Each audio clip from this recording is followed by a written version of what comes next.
বাংলাদেশের উপকূলে আঘাত হেনে প্রবল ঘূর্ণিঝড় রিমাল দুর্বল হয়ে পড়েছে। পায়রা ও মোংলা সমুদ্র বন্দরে দেওয়া 10 নম্বর মহাবিপদ সংকেত উঠিয়ে নিয়েছে আবহাওয়া অধিদপ্তর। চট্টগ্রাম ও কক্সবাজারে দেয়া 9 নম্বর মহাবিপদ সংকেতও প্রত্যাহার করা হয়েছে। 4 বন্দরেই 3 নম্বর স্থানীয় সতর্ক সংকেত দেখাতে বলেছে আবহাওয়া অধিদপ্তর।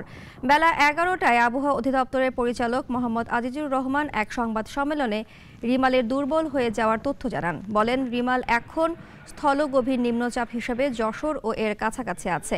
এটি আরও উত্তর পূর্ব দিকে এগিয়ে আরও বৃষ্টি ঝরিয়ে স্থল নিম্নচাপে পরিণত হবে।